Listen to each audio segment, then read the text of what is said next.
नमस्कार दर्शक मित्रों, आस्था मैगजीन.न्यूज में मैं रेणुका पांगरकर आप सबका स्वागत करती हूँ। तो चलिए बढ़ते हैं आज के समाचार की ओर। सोशल मीडिया पर शिकंजा कसने जा रही है सरकार, कड़े होंगे नियम। केंद्रीय मंत्री अश्विनी वैष्णव बोले, नागरिकों की सुरक्षा सुनिश्चित होगी। केंद्र सरकार सोशल मीडिया कंपनियों के लिए कड़े नियम बनाने पर विचार कर रही है। इस बात की जानकारी electronics and information technology minister Ashwini Vaishnaw ने दी है। उन्होंने कहा कि अगर संसद में राजनीतिक सहमति बन जाती है तो इंटरनेट पर नागरिकों की सुरक्षा के लिए सरकार सोशल मीडिया कंपनियों के लिए नियम कड़े कर देगी। कांग्रेस सांसद आनंद शर्मा के सवाल का जवाब देते हुए उन्होंने यह बात कही। आनंद शर्मा ने पूछा था कि सोशल मीडिया के दुरुपयोग को रोकने के लिए क्या किया जा रहा है। उन्होंने कहा, सरकार संवैधानिक दायरे में रहकर यह काम कर रही है। इसमें राज्य और केंद्र के कामों को भी बताया गया है।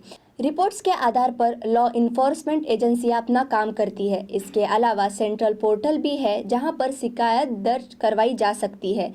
राज्यसभा से बीजेपी सांसद सुशील मोदी द्वारा बुल्लीबाई और सुली डील्स ऐप मामलों पर एक सवाल के जवाब में आईटी मंत्री अश्विनी वैष्णव कहते हैं, महिलाओं की गरिमा की रक्षा करना हमारे लिए एक मौलिक निर्माण है। हम इस मुद्दे पर समझौता नहीं कर सकते हैं। हैदराबाद में पीएम मोदी आज देश को समर्पित करेंगे स्टैचू ऑफ इक्वालिटी। बोले, यह रामानुजाचार्य स्वामी को एक उचित श्रद्धांजलि है। संत रामानुजाचार्य स्वामी की 12 दिवसीय 1000वीं जयंती के उपलक्ष्य में प्रधानमंत्री नरेंद्र मोदी आज हैदराबाद में स्टैचू ऑफ इक्वालिटी प्रतिमा का अनावरण कर इसे राष्ट्र को समर्पित करेंगे। इसके अलावा प्रधानमंत्री राज्य के पाटन चेरू में स्थित International Crops Research Institute for Semi Arid Tropic campus का दौरा कर संस्थान की 50वीं वर्षगांठ समारोह का शुभारंभ भी करेंगे। 216 फीट ऊंची स्टैचू ऑफ इक्वालिटी 11वीं शताब्दी के भक्त संत श्री रामानुजाचार्य की याद में बनाई गई है, जिन्होंने आस्था, जाति समेत जीवन के सभी पहलुओं में समानता के विचार को बढ़ावा दिया। इस प्रतिमा की परिकल्पना श्री रामानुजाचार्य आश्रम के श्री चिन्ना जे.आर. स्वामी ने की है। प्रधानमंत्री कार्यालय ने कहा कि कार्यक्रम के दौरान संत रामानुजाचार्य की जीवन यात्रा और शिक्षा पर 3D प्रोजेक्शन मैपिंग का भी प्रदर्शन किया जाएगा। रेलवे ने आज भी रद्द की 450 से ज़्यादा ट्रेनें, 14 ट्रेनों को किया गया रीशेड्यूल। भारतीय रेलवे की ओर से प्रतिदिन किसी न किसी वजह से कई ट्रेनों को रद्द किया जाता है। इसमें डेवलपमेंट वर्क, कोहरा या फिर दूसरी भी कोई वजह हो सकती है, जिसके चलते ट्रेनें कैंसिल हो जाती है। आज यानी 5 फरवरी को भी 450 से ज़्यादा ट्रेनों को रेलवे की ओर से रद्द किया गया, जबकि 14 ट्रेनों को रीशेड्यूल और 17 के रूट डाइवर्ट किए गए। हर रोज रद्द की जाने वाली ट्रेनों की लिस्ट रेलवे की आधिकारिक वेबसाइट NTES पर अपडेट की जाती है, ताकि यात्रियों को किसी भी तरह की परेशानियों का सामना ना करना पड़े। देश में कोरोना के मामलों में गिरावट जारी। पिछले 24 घंटों में 1.27 लाख नए केस दर्ज। देश में कोरोना के मामलों में गिरावट आ रही है। भारत में आज शनिवार को सुबह जारी आंकड़ों के अनुसार पिछले 24 घंटों में कोरोना के 1,27,952 नए मामले आए, जबकि 2,30,814 मरीजों की रिकवरी हुई है और 1,059 लोगों की कोरोना से मौत हुई। मरने वालों में बैकलॉग मामले भी शामिल हैं। कांग्रेस ने पंजाब को बर्बाद कर दिया, हम ये नहीं होने देंगे। नए अस्पताल, स्कूल बनाए जाएंगे, केजरीवाल ने किया ऐलान। पंजाब में आगामी विधानसभा चुनाव के लिए आम आदमी पार्टी ने अपनी पूरी ताकत झोंक दी है। इसी बीच आप के राष्ट्रीय संयोजक अरविंद केजरीवाल ने पंजाब के हित में एक ऐलान किया है। उन्होंने कहा, पंजाब में इंडस्ट्री वापस आएंगी, नई इंडस्ट्री खोली जाएंगी, नए स्कूल और नए अस्पताल बनाए जाएंगे। हमने दिल्ली में ये करके दिखाया है। उन्होंने पंजाब के अन्य दलों पर भी निशाना साधते हुए कहा, कांग्रेस ने पंजाब में 26 साल और बादल जी ने 19 साल राज किया। उन्होंने पंजाब को बर्बाद कर दिया है। पंजाब के वासियों पर चिंता जताते हुए अरविंद केजरीवाल ने आगे कहा, घर जमीन बेचकर 20-25 लाख रुपए इकट्ठा करके नौजवान पंजाब छोड़ के विदेश जाने पर मजबूर है, तो पंजाब का क्या होगा?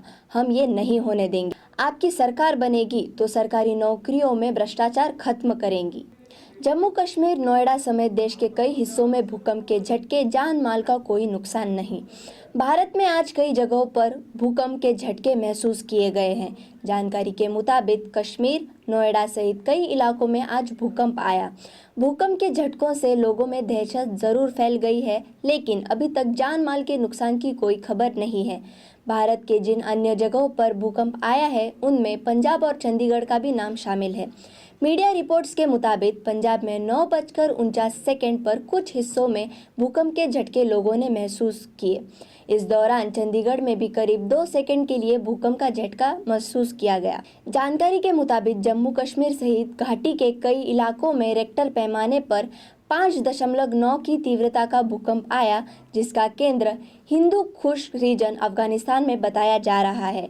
नेशनल सेंटर फॉर सिस्मोलॉजी ने बताया कि आज सुबह 9:45 पर अफगानिस्तान तजाकिस्तान सीमा क्षेत्र में रेक्टर स्केल पर 5.7 की तीव्रता का भूकंप आया है। हिमाचल में मौसम का रौद्र रूप, भारी बर्फबारी से थमा जीवन, 5 नेशनल हाईवे सहित 840 सड़कें बंद। हिमाचल प्रदेश में मौसम का रौद्र रूप देखने को मिला है। बीते 72 घंटे में सूबे में लगातार भारी हिमपात और बारिश हुई है। आलम यह है कि आधा हिमाचल देश और दुनिया से कट गया है। शिमला, सिरमौर, लाहौल स्पीति, किन्नौर, सोलन सहित तमाम जिलों में हिमपात हुआ है। शिमला में रिकॉर्ड बर्फबारी हुई है और यहां पर एक दिन की छुट्टी घोषित करनी पड़ी है। हालांकि शनिवार को सुबह में धूप खिल आई है, लेकिन मौसम विभाग ने अगले 3 दिन तक मौसम खराब रहने का अनुमान जताया है। जानकारी के अनुसार शिमला जिला पूरी तरह से देश दुनिया से कट गया है। शिमला शहर से जुड़े 3 और प्रदेश में कुल 5 नेशनल हाईवे बंद हो गए हैं।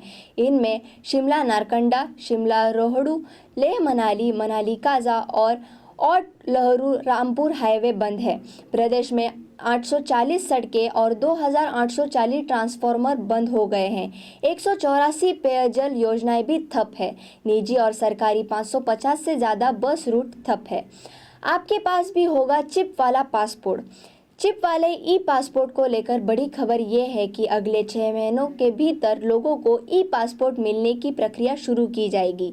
सरकार की इस तकनीक पर तेजी से काम कर रही है। विदेश मंत्री डॉक्टर एस जयशंकर ने संसद में बजट सत्र में ई पासपोर्ट को लेकर सरकार की तैयारियों को सदन में सामने रखा। विदेश मंत्री ने सदन को बताया कि पूरी दुनिया चिप आधारित ई पासपोर्ट की दिशा में बढ़ रही है और भारत को भी इस दिशा में बढ़ना होगा। उन्होंने कहा कि इस संबंध में प्रक्रिया शुरू हो चुकी है और 4.5 करोड़ चिप के लिए LOI जारी कर दिए गए हैं। एस जयशंकर ने कहा कि उन्हें पूरा विश्वास है कि 6 महीनों के अंदर हम ई पासपोर्ट जारी करने की प्रक्रिया शुरू करने की स्थिति में होंगे।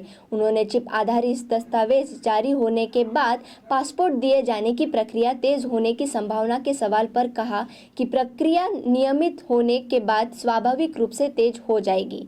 मुकेश अंबानी ने खरीदी भारत की सबसे महंगी कार, कीमत जानकर उड़ जाएंगे होश। रिलायंस इंडस्ट्री के चेयरमैन और एशिया के सबसे अमीर शख्स मुकेश अंबानी ने हाल ही में देश की सबसे महंगी कार खरीदी है। अंबानी ने ultra luxury Rolls Royal car खरीदी है। इस हैचबैक कार की कीमत 13.14 करोड़ बताई जा रही है।